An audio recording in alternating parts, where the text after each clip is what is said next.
Welcome back to another powerful episode of Healthy Mind, Healthy Life, dear listeners. I'm your host Avik, and today we are, I'd say, huddling up, literally, like for a masterclass in mindset, leadership, and a practical success. Yes.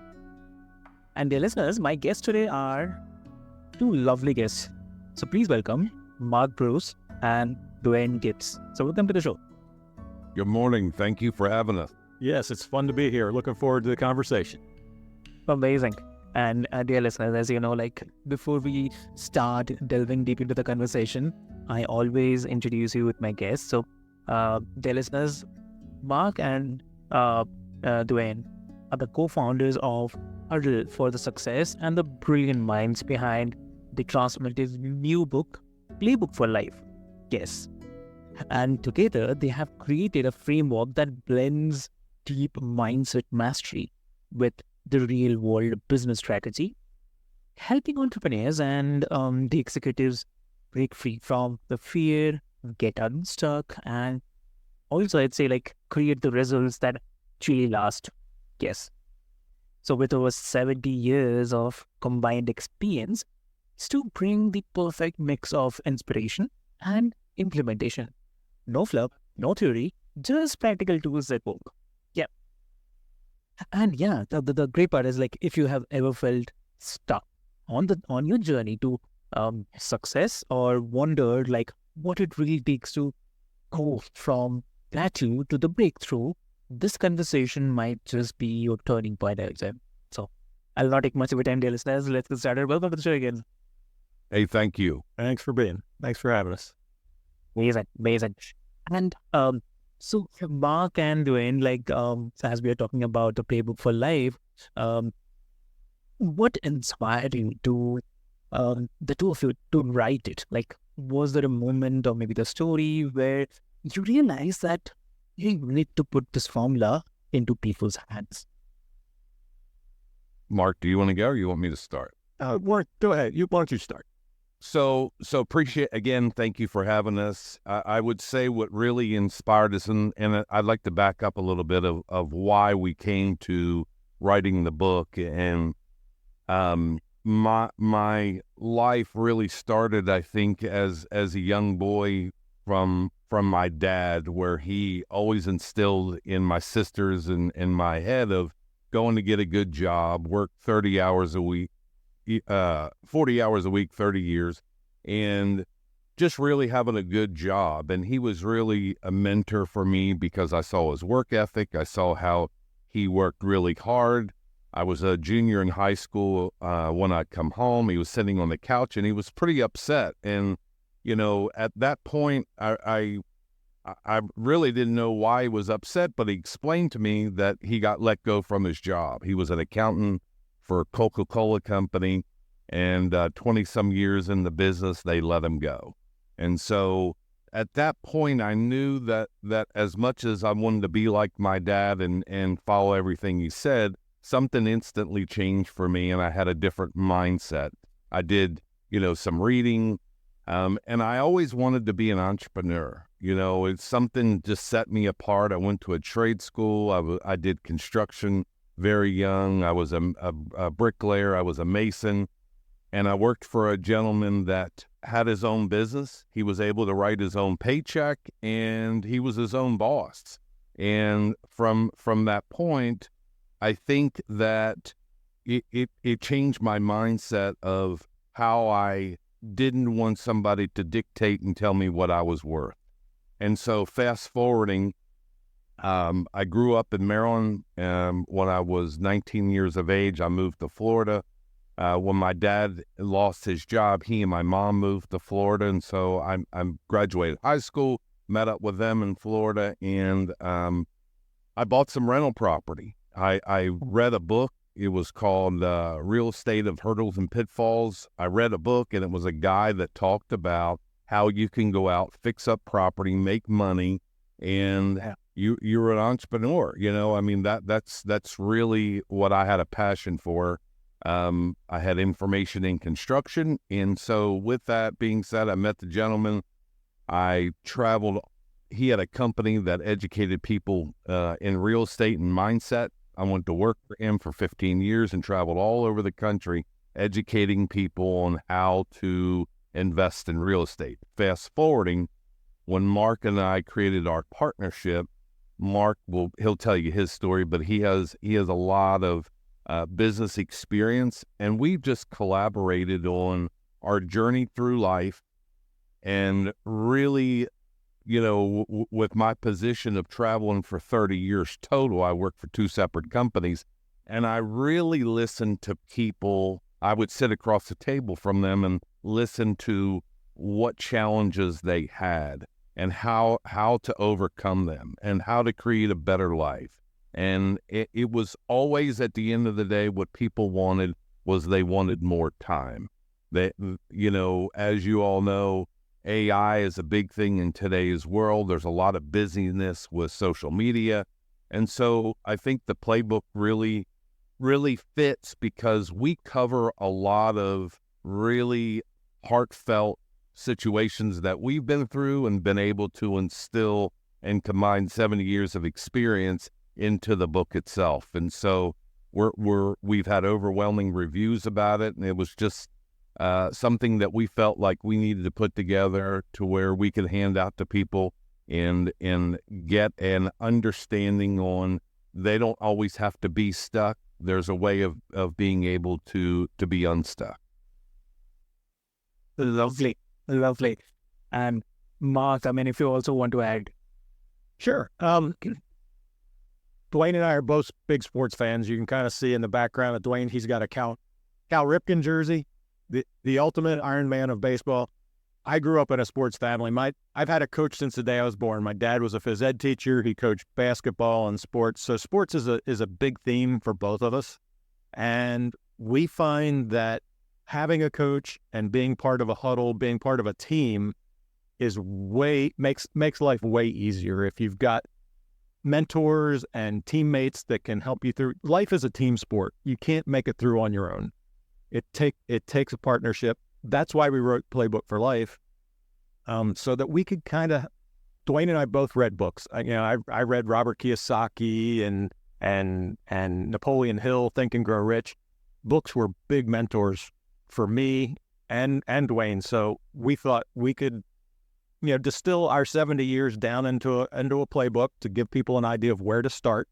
It's just a starting point. Everybody starts from a different place, but our playbook, gives basic principles on how to achieve pretty much anything you want to.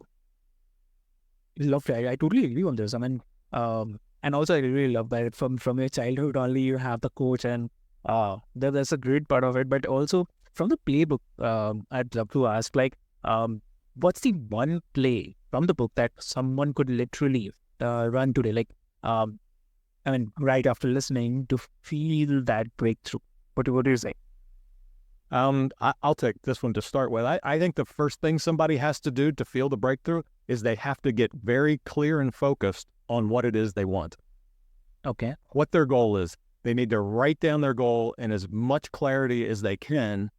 And if they were to write it down as if it had already happened, so that they can convince their mind that they have already achieved their goal. I'm so happy and grateful now that I have succeeded in achieving the goal that I want, and this is why I want it. And if you can become focused on, just focus on your goal, keep your mind focused. That's the number one thing we have our clients do. Amazing. And so you want to add, Duane, anything on this? Yeah, I would say that, in today's world, like I mentioned earlier about AI, everybody relies on AI so much to do things for you. However, if you don't understand what to ask AI, it's not going to give you the proper question. And I would tell people that you have to get very comfortable with being uncomfortable. I mean, we've all heard it all our life. You have to be uncomfortable to really want to change. And everybody goes through a phase in their life to where I'm going to start that tomorrow. I'm going to do this, New Year's resolution. I'm going to go out and start a diet. And most Americans only make it 18 days into January where they quit. So you have to get very comfortable with being uncomfortable and really have a mindset of you're wanting change. That everybody wants change, but how do they prioritize what that change looks like for them? And I think people just quit, they give up too soon, and you have to realize you know, we can get you all the way to the red zone. We can get you on traveling all the way down, and you're 5 yards out before you score a touchdown. But there comes participation, and there are things that we are really real about on our training to helping people score a touchdown. But at the end of the day, it takes work, and sometimes they have to get uncomfortable. It just depends on how bad they want it. I totally agree, Duan. I mean, you actually made me remember one of the quote which we in my childhood days we learned that, and it was in Hindi, basically in the language. In Hindi, it says that कल करे सो आज करे सो अब, पल में पड़ले होएगी बहुरी करेगा कब. So I'll translate this English. So so as you mentioned it correctly, like it says that if you plan to do something tomorrow, then do it today. And if you plan to do it today, do it right now, because who knows what if the next moment never comes.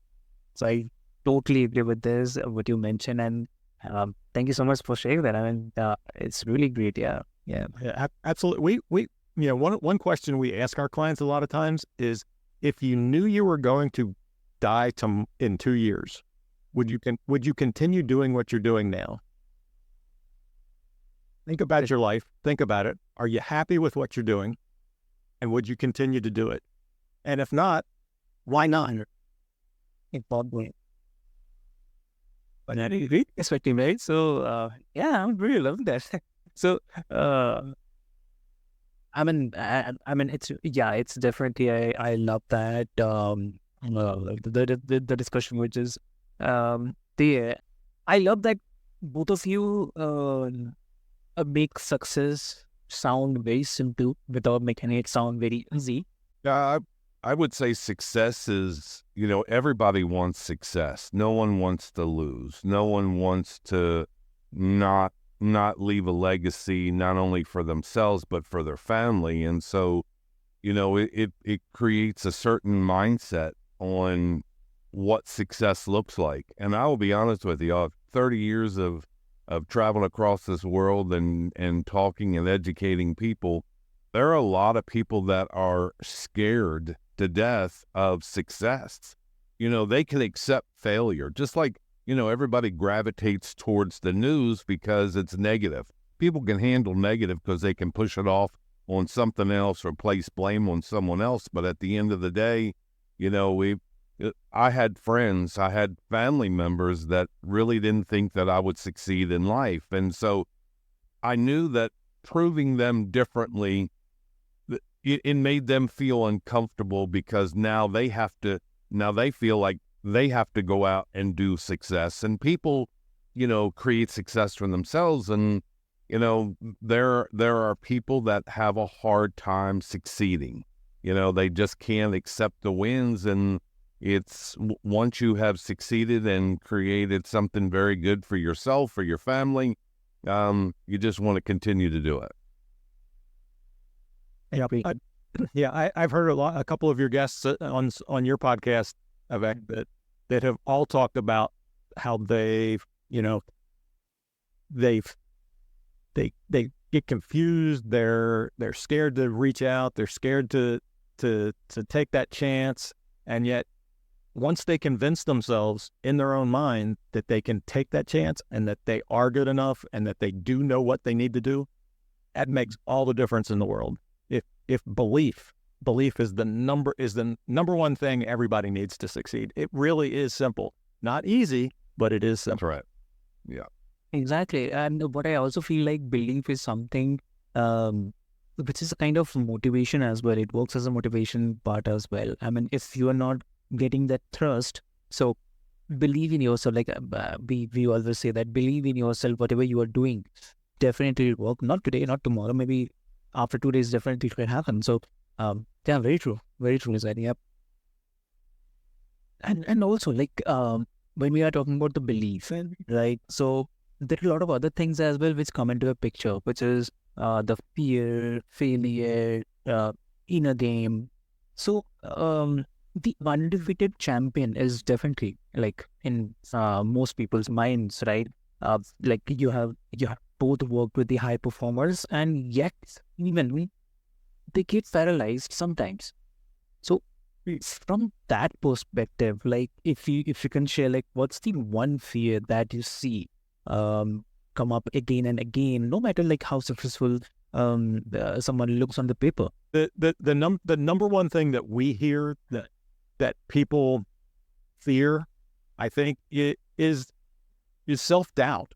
You know, people get to talking, they hear themselves talking. We all talk in our head all the time, and we all know secrets about ourselves that the world, you look on Facebook and you look on LinkedIn and everybody's so happy and everybody's so successful.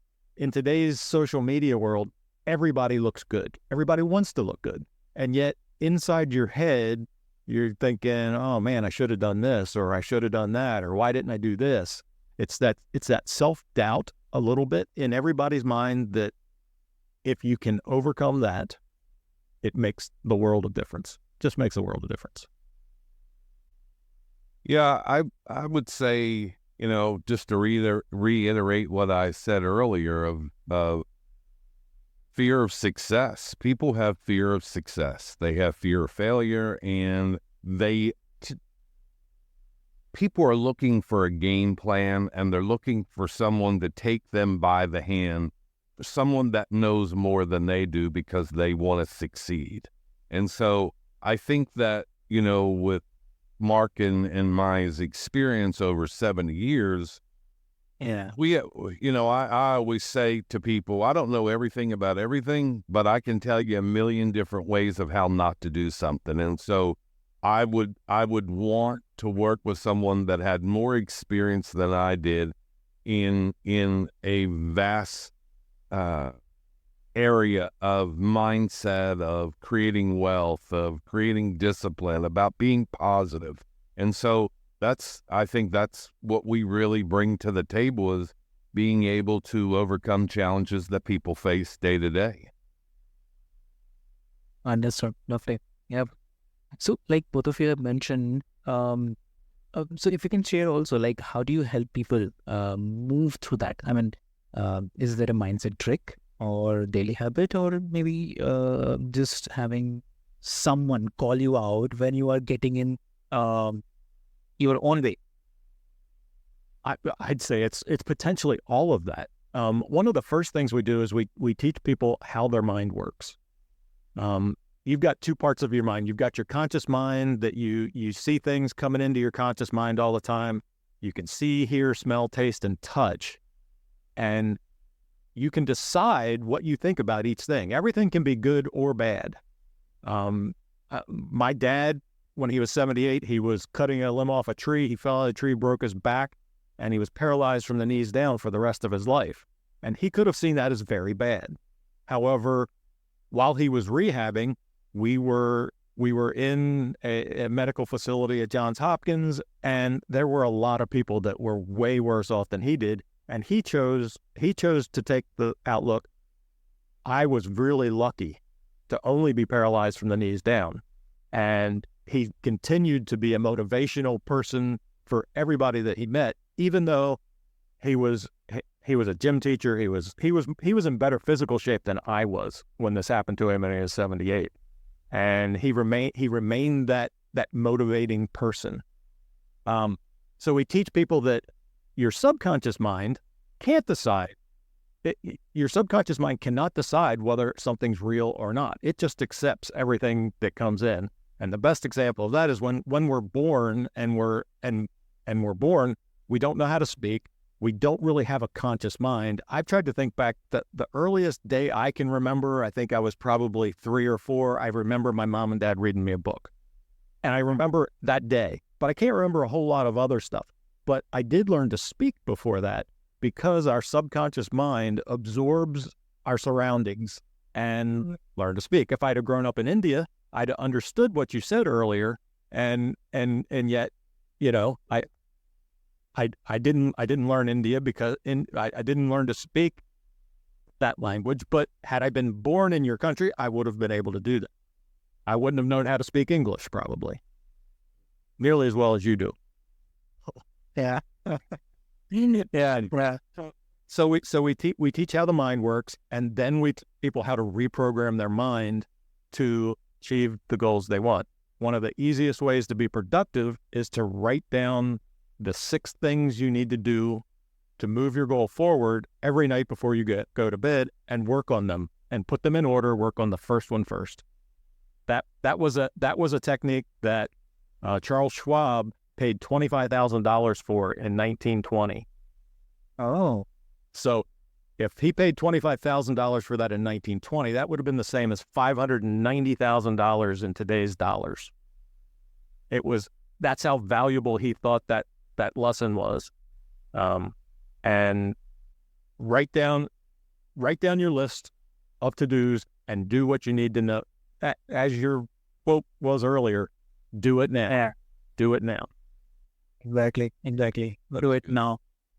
Yeah. I would also say, if I could add this, Mark talked about mindset, but we also teach our students about strategic action, setting and being clear about their goals, measurable goals, nothing that's too far out, but yet something that it can be customized in a game plan to where they're able to have quick and easy wins, to where it makes it easier as they proceed to achieve their long-term goals.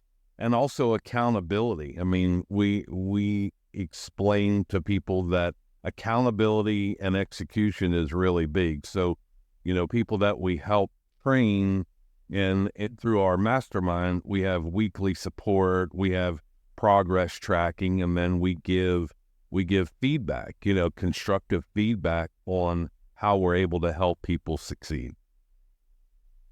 Exactly. I mean, as you mentioned about the goal is to set up the goals. In short, if I can mention, because even I heard it from a lot of people that yes, goals are very important, but I'm not so sure how I can set my goals, because I'm very confused about it. So, what you suggest? So I would tell you the big thing that really helped me, and this sounds really crazy, and people say, well, how in the world do I set my goal? Journaling. I'm really have gotten big into journaling, because you realize what track you're on when you journal and write things down versus, I'm going to go lose 20 pounds. Well, how are you going to do that? And so writing things down in a journal, and essentially you're able to see your progression. You're able to see, hey, am I on track? Am I doing the same thing? Am I on a hamster wheel and I'm just doing the same thing over and over and I'm not progressing? So at some point, you're going to have to look at it and say, okay, do I just want to go through life and just go through life step by step, or am I looking for big accomplishments?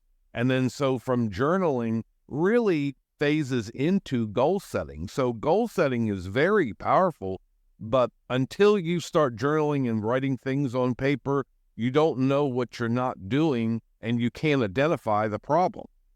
Yeah. Well, one of the best examples that I learned was to ask yourself what you want, and then ask yourself why. Why is it that you want that? And when you answer that question, ask yourself again, why is it that I want that outcome? Why did I want that? Why? And if you ask yourself why you want something, why it's important to you, why you want to achieve it, if you ask it 7 times, you will come to a very clear goal. Exactly. I would say this, success isn't easy, but it's obtainable. Everybody can succeed, and so I think that we put a lot of pressure on ourselves as humans that we measure somebody else's success compared to where we're at. And you can't do that. It's unfair. It's unfair for yourself. It's unfair for you to measure your goals. I mean, it's just, you have to find out what's important to you and to your family, and then anything is accomplished. You can accomplish anything that you want. But we do a really good job at humans of beating ourselves up and accepting the success that we've had up to this point. Exactly. So I totally believe that listeners gonna definitely resonate with the discussions what we happen, and I believe you have answered this too for many of the listeners who still get confused, like how should I start setting my goals. So that's really great. And yes, I do. It's like that voice in our head that says always that you are not ready yet, when in reality you have been ready for months. That's right. Perfect. And so, Mark, like I have to bring this up because, like, semi-retired by 36. I mean, man, I mean that's the dream headline right there. So, I mean, if you can share, like, when people ask you like how you did it, then what's the mindset shift they usually need before they can even start that? Let's see.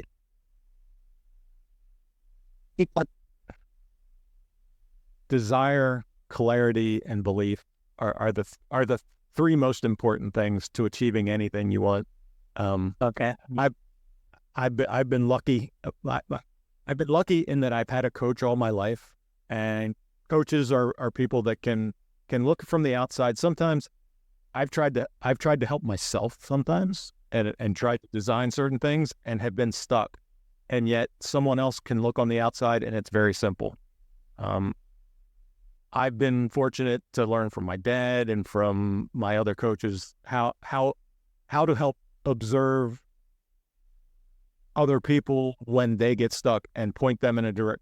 We don't always have the exact answer, but just being asked a question. If we can ask the right question, we can get someone pointed in the right direction. This might sound contradictory, but actually not. So I'm just trying to bring this from the perspective of the listeners. Like, do you think that the whole grind 24/7 kind of culture has tricked us into believing that burnout equals to success? Because I see a lot of people exhausted, even the high achievers as well, who don't look very happy. So what do you say? I would say, do you want me to take this, Mark? Yeah, sure. Yeah, so I think people put so much pressure on themselves. This world is so busy. You know, it's funny, I had to go to Lowe's Home Improvement yesterday, and when I did, I walked in and they already had New Year's Eve party streamers up and Christmas decorations and Halloween all at the same time. And it's like, this world has become so fast-paced that people really get caught up in the busyness, but can't focus on where they're currently at. And so, you know, I can tell you how I succeeded over the years is I failed a lot. I failed a whole lot, and people don't like talking about their failures, but until you talk about your failures, you can never learn and you'll never have success, because you're able to learn from your failures to get you to that next plateau. And with today's world, again, going back to AI, everything is so fast. Everything is open 24/7. Heck, go to Amazon, you buy something, you'll have it on your doorstep tomorrow morning, and you don't even have to leave your house.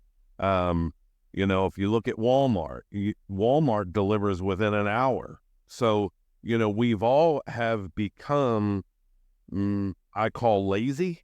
You know, we have gotten into myself included, you know, so not pointing the finger at anything that I have, you know, I would say about myself.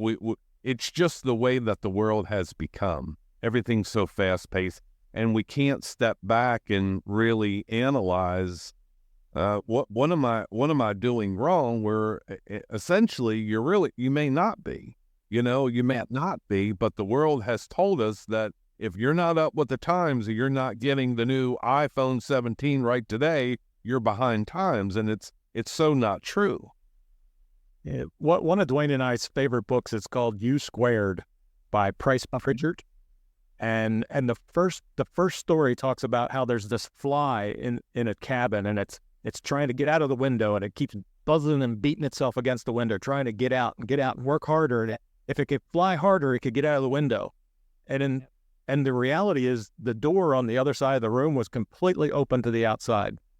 And if the fly had stopped and thought, if a fly were able to stop and think, and try a different path, they could succeed so much easier and just in a matter of seconds fly out the door and get to where they wanted to be. Your mindset is what does that. And there are a lot of people that just beat their head against the wall and work 24/7 and work harder and think that hard work is the solution. And while working hard is important, it's not the solution. Yeah. Thinking in mindset is the solution. Yes. Amazing. So, I mean, that's such a good point. And money's great, definitely, but mental wealth, it's very, very different. So, you cannot deposit peace of mind into your bank account, but you can definitely build from it. So, for sure, I agree on that. And the hurdle, right? I really love the word huddle, the huddle. So it's got this sense of kind of energy, teamwork, accountability. So if I ask, like, where did that come from? I mean, how it got, introduced, basically. It was Duane's idea. Oh, So, again, as Mark mentioned, we come from the sports life. We love sports. We're from a sports town, from baseball, football, indoor soccer, hockey, just sports all the way around. And I just believe that when we were talking about our coaching and mentoring program of what that looked like, we just believed that whether it was the bullpen, people that play baseball, whether it was a bullpen and they're warming up and before they go in and play the game, or it was the dugout where everybody sits together before they go out and play. And to be honest with you, I came up with it last winter, and it was during football season. And it was, seeing that everybody's standing on the sidelines, and then they go to a huddle and they talk about a play. They practice all off season. They practice every single week. They go play a game, and then they get into a huddle and they how to succeed, how to score, what is going to be the easiest way for us to score a touchdown. And so we just named it. It also, I'd been studying Think and Grow Rich recently, and it's got a whole chapter on masterminding. And I've been a part of a mastermind group forever, which is kind of the same as a huddle. You get a group of people together that are like-minded, that want to help each other, and you huddle up and you come up with solutions to problems. So it was a perfect match for what we teach and the metaphor of life that Duane saw, and we just had to name it that. A huddle can be two people. The definition of mastermind is more than one. So you don't have to have 50 people. I was always in a mastermind group for 30 years of sitting across the table from one or two people, going through their situation and how to come to a resolution of how to get them into, so to say, the end zone. Yeah. Exactly. So, lovely. So for the listeners, like, who are listening right now, who's been going very solo, like, I'll figure it out myself, kind of. So how do you convince them that having a huddle is not a weakness. It's actually the move that wins the game. Well, Tiger Woods, when he was the number one player in the world in golf, had a coach. And his coach had him change his swing twice to get better. And if Tiger Woods, who was the number one player in golf at the time, needed a coach or could learn something from a coach who could not play as well as he could, everybody needs a coach. Our Playbook for Life gives an outline of how you can help coach yourself. But I mean, I guess maybe I'm a little biased because I was born to a coach and I've had a coach all of my life. I would say this, that if you're the only person in the room, you'll never evolve. Yeah. You cannot evolve in an open room where you're the only person in it. It's impossible. You can't think outside the box. You can't think differently. You can't create enough mind feed. You're not able to express your thoughts of what something looks like to you by yourself. So not being able to plug into a group or an individual that you can collaborate with, I think you're beating your head against the wall and you won't succeed. So, Mark and I, even though I live in North Carolina now and Mark lives in Maryland, he and I spend probably 4 to 5 hours a day on Zoom, just total collaboration on top of doing what we do and working with our students. But, we collaborate so much early in the morning, getting up early, working later in the evening, and constantly evolving our business. We wouldn't be able to have great success if we just did it on our own. I don't believe we could. I think that there takes a team to create synergy, to create success. Okay. Exactly. I totally get it. Yeah. Please, Mark, you were saying something. Yeah, Duane's right on target. If you rely on yourself, you'll only learn what you know, and you only know what you know. So you need other people's input in to expand your mind, to plant new seeds and new ideas. I can't tell you the number of ideas that have been planted in my mind just from a conversation with somebody else that have made. I would say as many podcasts, as many YouTube videos are out there, as in the day there used to be books and tapes and put a cassette in I'm saying my age, cassette in, but if you put a disc in your computer and you watch someone do training on your computer or on your phone, how are you able to ask questions? How are you able to go through your scenario, somebody else's scenario or situation that they're stuck on in life? That may not be relevant to you. So if you're not able to have a collaboration of talking to someone that can help you walk that through and make logical sense to you, then again, I don't know how you can succeed. I totally get this. And yeah, definitely, because we all think asking for help means we are behind. No.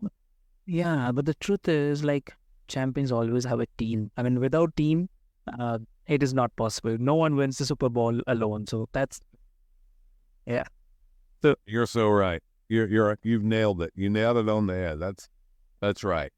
But even if you look at individual sports, even if you look at pole vaulting, or even if you discus or shot put, they all have a coach. They all have somebody telling them what that form looks like, how you need to throw, what somebody else is doing that you're not doing. They all have somebody recording them, so they're looking at film all the time. So it's really hard, and I agree with you, it's really hard to do it on your own. Yeah.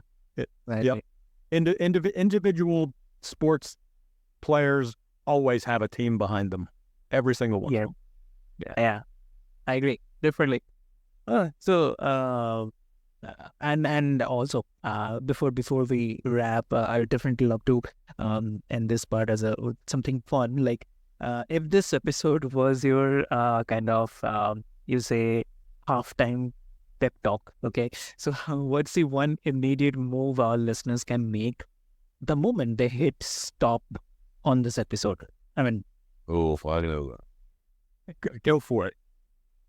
The best thing they can do would be go to our website and get a free copy of Playbook for Life. That's it's free. It's the best thing that they could do that will give them an understanding of where they're at, being able to evaluate themselves, and then succeed and move forward. And whether that's they're trying to find their own purpose, their own direction, overcoming the problems that they're having, or reaching out and looking for a solution. yeah. Lovely, great. So, Mark and Duane, I mean, what a fantastic conversation, I'd say. And I'd say you have managed to make the mindset, money, and the leadership feel not only doable, but the fun as well. So, everyone who is listening, or maybe you will be listening, if this episode fired you up, then don't let that energy fade out. Check out Playbook for Life, grab your free 45 minutes huddle session. I'll also put all the links into the show notes for you, easy reference, and take that first step towards that breakthrough you have been waiting for. So, and please remember, dear listeners, you don't need a perfect plan, just a playbook and a little courage to start. Start it today. And so with this hope, until next time, keep your mind healthy, your game strong, and your life moving forward, one smart play at a time. So thank you so much. Thank you for having us. Thank you, Avik.